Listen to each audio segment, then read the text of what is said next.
Thank you for tuning in to the Into the Classroom series produced by Mental Health California, sponsored by Blue Shield of California's Blue Sky Initiative.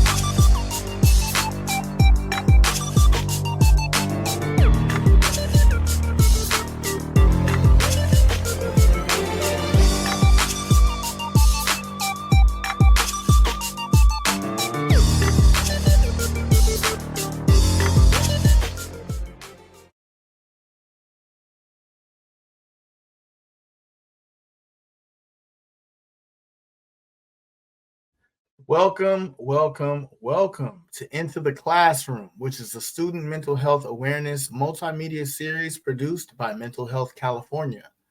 Our topic today is of the utmost importance: self-harm and suicidal thoughts, and understanding interventions and learning to heal. Now, first off, if you or anyone you know is in crisis or feels that they may harm themselves, please call or text 988, which will connect you with the National Suicide Hotline. Now, as we know, self-harm and suicidal thoughts among high school and college students are serious issues that require immediate attention and support. Today, we'll explore the prevalence of these concerns. We'll uncover the reasons why students engage in self-harm and experience suicidal thoughts. And we'll also look at the role of mental health interventions, successful support programs, and show youth how they can seek help for these challenges. Joining us to talk with us today is our clinician, Ms. Ali Garza. Ali is a licensed clinical social worker on faculty with the Department of Psychiatry at the University of Colorado. She has expertise in youth suicide prevention, crisis intervention, supporting parents and families, and treating OCD and anxiety-related disorders. Welcome, Ali. Hey, thanks for having me. Yes, glad you're here. Definitely good to have you here on such an important topic. Now, at this time, I'd actually like to introduce our youth guests. First up, we have with us Joel Suazo from Los Angeles City College. Hey, what's up, Joel? What's up, guys? How you guys doing? Good. Good to see you again. We also have with us Monica Tamayo from UCLA. Hey there, Hello. Monica. Hello. Hey. We're also joined by Keyshawn Williams, who's a recent graduate of Sac State University. What's up, Keyshawn? How you guys doing? Good to see everybody. Likewise. And last but not least, we have Michael Betlak from Sacramento State University. What's up, Michael? What's going on, Coach Crump? Hey, man, we're trying to get into this topic. And now that we're all here, I'd actually like to waste no time, turn it over to our clinician, Ali, so she can help to provide some brief clinical insights into self-harm and suicidal thoughts, as well as the importance of overcoming anxiety and depression as a means of prevention. Yeah, absolutely. I think suicidality and self-harming behaviors are a topic that is in our society very taboo.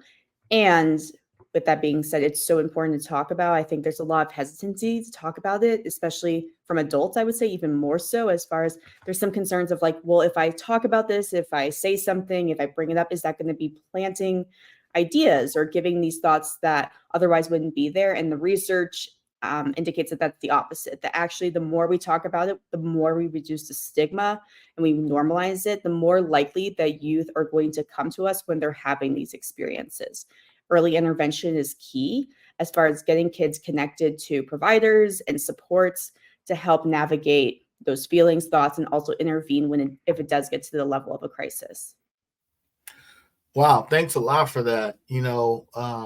I appreciate you talking about the reduction of stigma, and that's something we'll kind of hope to get into a little later on. But before we go a little further, let me ask, just by a show of hands, by everyone that's here on the call, whether you yourself in the past or present has had exposure to, or have you personally dealt with or know someone who has dealt with self-harm or suicidal thoughts? And I see everyone has raised their hand. So it's clear that we're not alone. And I'm sure some folks probably in the audience might raise their hands as well. So let's get into our slide presentation to go further into this topic.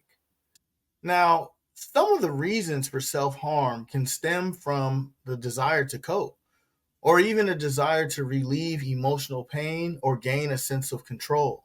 Self-harm can serve as a maladaptive coping mechanism for dealing with stress, trauma, or feelings of emptiness. It is important to note that self-harm is not a solution to the underlying issues, but rather a sign of distress and a call for help. Let's go ahead and move on to our next slide. Now, when it comes to suicidal thoughts, these thoughts can stem from a variety of different factors, including mental health conditions such as depression, anxiety, or bipolar disorder, feelings of hopelessness, social isolation, academic pressure, bullying, or even a history of trauma, all of which can contribute to suicidal thoughts. It's important to recognize that suicidal thoughts are a sign of extreme distress and require immediate intervention. Now let's move on. So now when we're talking about the prevalence of self-harm and suicidal thoughts, let's look at some statistics. Now, according to the Youth Risk Behavioral Surveillance System, nearly 17% of high school students reported seriously considering suicide, with 8% attempting suicide in the past year. When it came to college students, the American College Health Association reported that 12% of college students seriously considered suicide last year, and 1.5% attempted suicide in the past year. And let's go ahead and move on. Let's go ahead and talk about the role of mental health and interventions. Now, conditions such as anxiety and depression can increase the risk of engaging in self-harm and experiencing suicidal thoughts, and it should be identified as early as possible. Now, Ali, you're our clinician and expert on this topic. I'd like to pivot to you and just ask if you can maybe talk to us about some of the interventions that may help to promote healthier coping strategies. Yeah, absolutely. And that slide kind of hits the nail on the head as far as the two interventions I would most recommend. The first one being DBT, which stands for dialectical behavioral therapy. DBT has kind of four key pieces to it. It's interpersonal effectiveness, so like relationships and how we manage relationships, mindfulness, emotional regulation, and distress tolerance. I think especially for the distress tolerance and emotional regulation pieces, that's when things like self-harming behaviors tend to come up if we don't have the tools or the resources or haven't practiced how to implement those. I think a lot of folks can think, oh, this is how I do, this is a mindfulness thing and this is how I might regulate. But really the challenge, especially with folks who are dealing with self-harming or chronic suicidality, is practicing putting that into motion and having the people around you also know how to support you. And so those would definitely be, clinically speaking, the two types of therapy that I would most likely recommend for folks. Wow, thanks a lot for that, Ali. Important stuff. Let's go ahead and move on to our next slide. Now, we also understand cultural factors play a big role in shaping a person's beliefs, values, and coping mechanisms. Cultural norms and expectations can contribute to feelings of pressure, isolation, and identity struggles, which may increase the risk of self-harm and suicidal ideation. Let's go on to our next slide. Now, in some cultures, mental health issues are stigmatized, which makes it very difficult for young people to seek help and support. It's important to provide culturally sensitive resources and interventions that take into account the unique cultural backgrounds and experiences of individuals. Let's go ahead and go on into our next slide. Racial stress. Now let's talk about racial stress. Now, racial stress refers to the experiences of discrimination, prejudice, and racism that individuals from marginalized racial and ethnic groups may face. These experiences can have a profound impact on mental health and well being. It certainly can increase the risk of self harm and suicidal thoughts. I'd actually like to ask some of our youth participants that are on the call today if you yourself have experienced any forms of racial stress, prejudice, or things of that nature that really just, hit you hard. And I'll just round robin real quick and start with Michael, and then I'll pick the others. So, Michael, do you have any experience, or have you had any experience with racial stress, and how did that impact you? Yeah, off the top of my head, I can't think of any specific situation that I've gone through, but you certainly being a young man of color, you know, especially, a certain way that you hold yourself or certain things that you wear, in certain areas, you might get, weird looks, or you kind of feel like out of place, and, and that puts a big burden on yourself because it's like, you're just being yourself, but because of who you are and, the people who are in that certain situation, it kind of makes you feel um, like you're not supposed to be there. And, that can have a big effect on your mental health, especially if it's, a constant situation, because then you start to feel like, well, I mean, I'm getting these looks constantly, I'm getting these feelings constantly. So it's like, do I need to change something about myself? And then, that can lead to just constant negative thinking and questioning who you are, and, just a whole bunch of nonsense that unfortunately happens. Yeah, no, thanks a lot for that, Michael. I appreciate that feedback. What about you, Keyshawn? I would say that I definitely have. I grew up in a predominantly white neighborhood, and so we're talking like maybe like 10 black kids in a school of 2,000, and maybe like Wow. 50 black or brown or Asian or Hispanic people within a school of 2 to 3,000 people.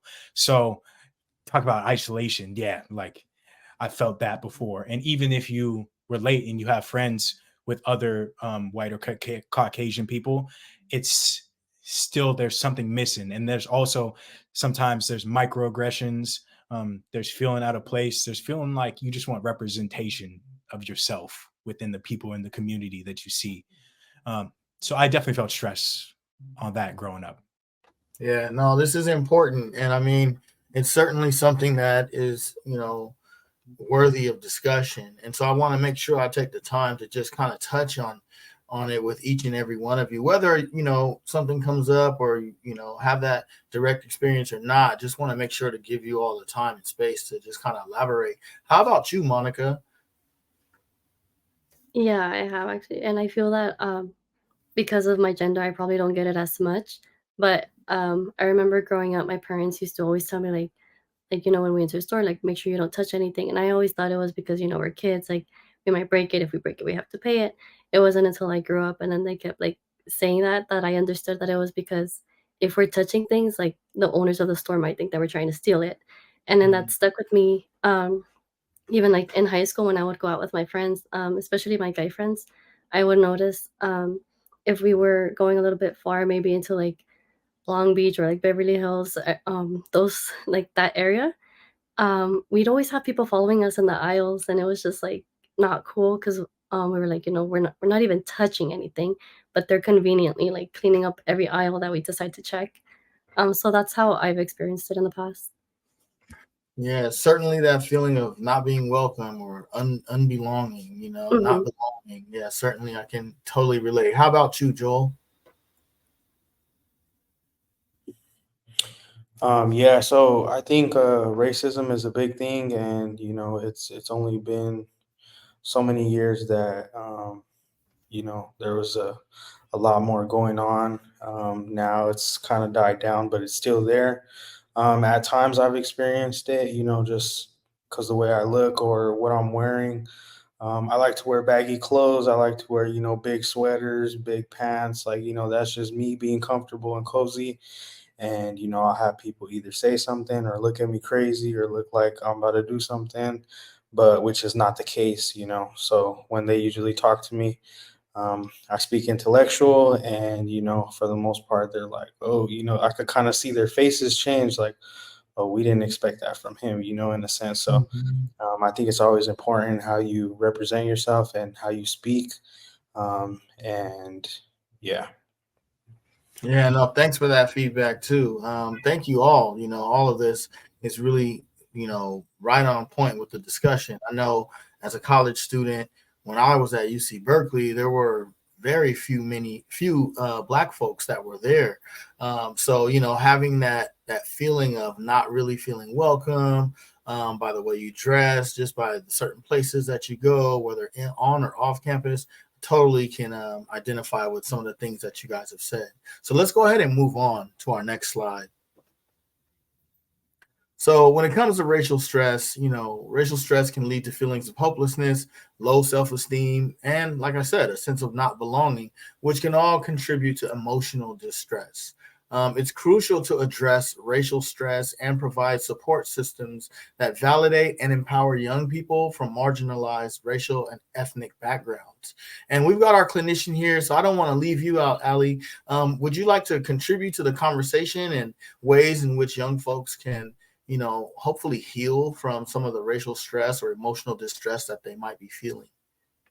Yeah, I really appreciate y'all sharing those experiences. And I also think about stories or situations I've heard of or seen happen to people of color that stem from like the systemic racism. And I think about, especially with suicidality and self-harm, and I mean, mental health in general, one of the biggest issues is access to care, right? And so we talk about, yeah, reach out for help, seek help. And that's where these barriers that are in place, I mean, getting connected to help can be so hard.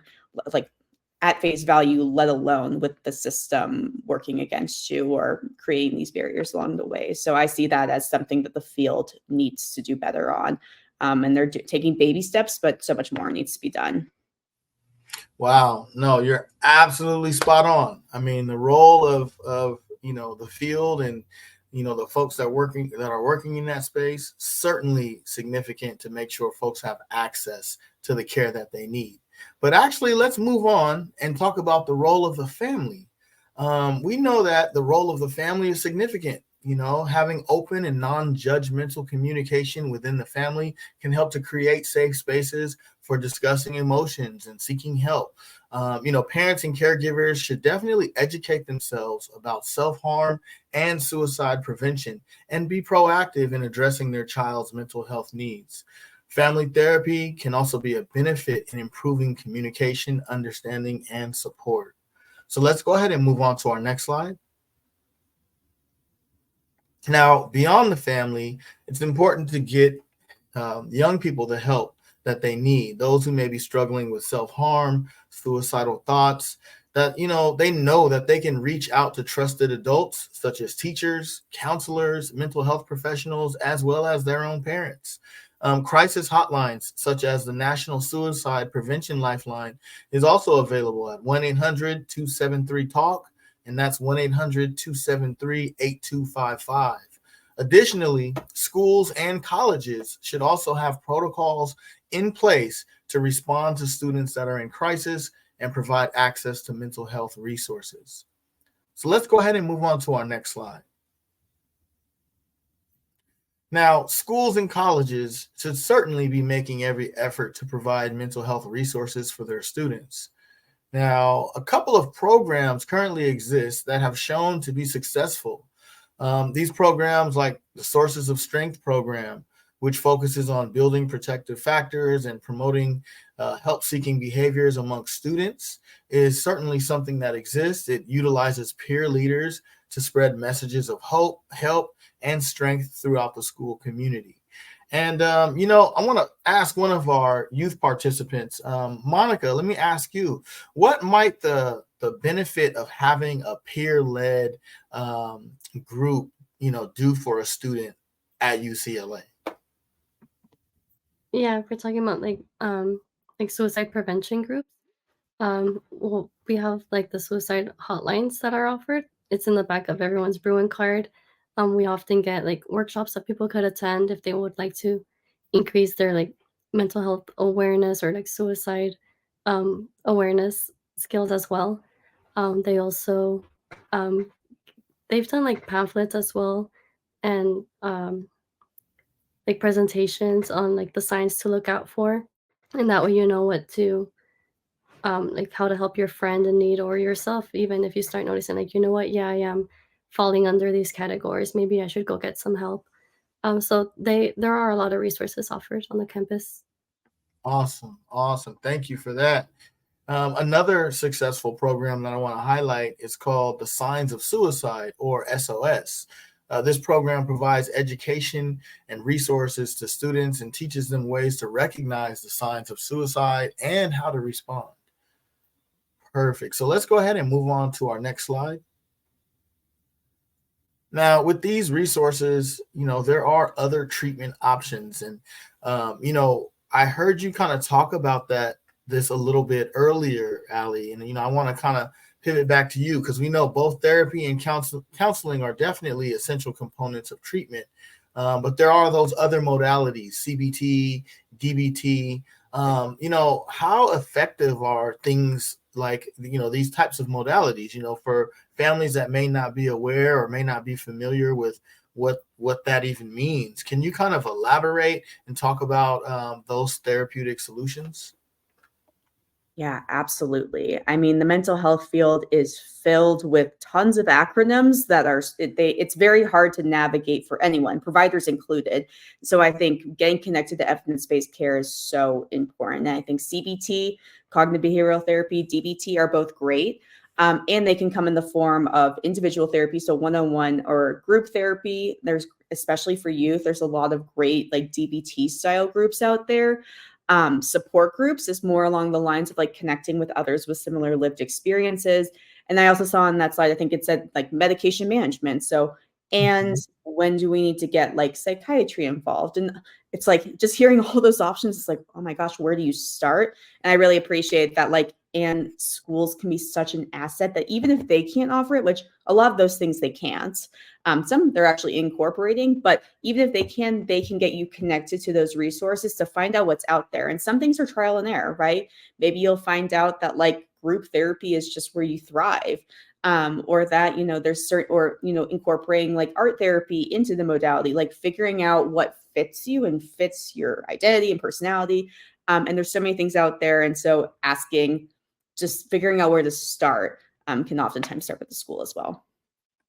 Yeah, no, thanks for that, Ali. And I kind of want to just probe a little bit further, because for someone who might be in the audience, what might DBT look like? If it's the first time they've ever heard of it, and they want to know, well, what would something like that look like if my student or my child was engaged or to be engaged in this type of behavioral therapy? What would dialectical behavior, what does that entail? Yeah, that is a great question. So that is therapy with those 4 pieces: interpersonal effectiveness, mindfulness, emotional regulation, and distress tolerance. So much of DBT, I think people have this very misleading concept of therapy that's just talking about an issue, talking about problems in circles. What I love about these types of interventions is you're not just talking, you're putting it into action. You are learning tools. And I always like to say that at least in my, like, for the type of therapy I do, which is under the CBT umbrella, my goal is to work myself out of a job. I want you to feel confident that you can do these things. And so it's learning the skills, learning the tools, and expecting that it's not going to be easy at first. That's not like, oh yes, I learned this coping skill and now this is easy. It's like, no, this is a muscle to flex. And so that's what that can look like. And it's especially effective. They have also higher levels of care that incorporate, that group element. And maybe they have a group for parents involved, just to make sure that like everyone's on the same page and like reducing those levels of like isolation and stigma and feeling alone. So that's kind of a snapshot program of the program. Yeah, no, that's super helpful. That's super helpful for me just to wrap my mind around it, as well as someone in the audience who may not be familiar. And like you said, in addition to these different types of therapy, options, there might be the inclusion of medication, right? As well as different support groups or other holistic approaches, so, that can really allow that young person the opportunity to get the help they need. These things might include art. I think that was mentioned earlier as well, or even mindfulness. So I really appreciate the conversation and, just providing that clinical insight. Super informative. So let's go ahead and move on to our next slide, because we also know that self-care is vital, right? So at this time, I want to take just a little bit of time for our young folks. Maybe you all can talk to us about some self-care tips. I'd like to ask you, what are your self-care tips, or what might self-care look like for a young person? So let's go ahead and start with you, Joel. Yeah, so for me, one of the suggestions I would say is definitely talking to someone that you are close with, and you feel comfortable, you feel like you can be vulnerable to them. As we talked about earlier, with racism, things can happen, and you can question yourself, question your identity, question who you are, for the most part. And our mind is always racing, always thinking. So I would say at times, definitely bring those concerns and those emotions to either your friends, family, peers, anyone who you think supports you. I would also say, to now that we are in the age of technology, definitely go to your browser, search up how you're feeling, your emotions, what are good ways for coping mechanisms, and also the history, because if we don't know about the history of what has happened in the past to people who have dealt with suicidal ideation, for various factors, environmental factors, social factors, it's always good to just learn and practice those good behaviors. Yeah, no, thanks a lot for that, Joel. I appreciate that feedback. Let's go to you, Keyshawn. You have any self-care tips or strategies? One that I just want to highlight is one that I've been doing a lot lately. Is just taking a walk.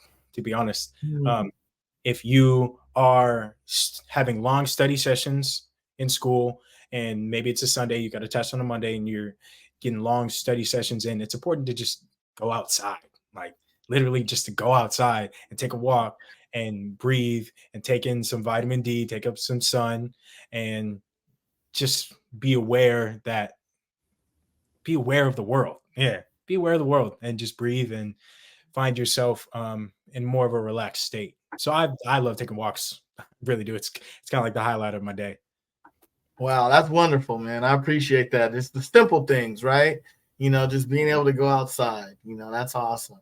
How about you, Michael? What tips do you use? Yeah, for the hypercritical person out there, who analyzes everything and feels like, oh, I got to do this today, I got to give my best, this and that. That's me. I'm one of those people. And for me, what helps me is to realize and acknowledge that, my best isn't going to look the same every day. There's going to be days where I'm just not feeling it. And, that's fine. That's part of life. Sometimes you're gonna wake up and feel like you can conquer the world, and sometimes you're just not gonna have it. And for me, it's been real critical to pay attention to that and to remind myself that it's okay to have down days. It's okay to have good days. You know, there's I believe Kobe Bryant or someone, he was talking about how to never get too high or get too low, to be able to live in both, because life is going to go up and down. And so it really helps me to kind of ground myself in that and just pay attention to that and realize, like, if it's a bad day, it's a bad day. Sometimes you just can't change it. No, that's real talk. Very good, man. Very good words of advice. And let's go ahead and go to you, Monica. Talk to us about, some self-care tips. Yeah, I really loved what Michael said, and I agree with that. I feel like one of the best self-care tips is just to give yourself grace, like to not be too hard on yourself. Know your limits and do not surpass those limits. Don't try to push them, because that's what leads to that like anxiety, and those like negative emotions that you don't want to feel. Go out, go for a walk, get that sun, because sometimes I know college students, they just spend a lot of time in their dorms, and sometimes they just have to remember that if you go out and you get that, like that sun, that those nice like warm rays on you, you're going to feel much better. Like it's just going to release that serotonin that you need. But yeah, overall, just give yourself grace. Very good. Wonderful feedback. Wonderful feedback. And some other self-care tips as folks who might be looking in our audience, right now, looking at our slide, we've already kind of talked about this throughout our session today, talking with friends, family members, mental health support, mental health professionals, being kind to yourself, showing yourself grace, right? Especially during a difficult situation.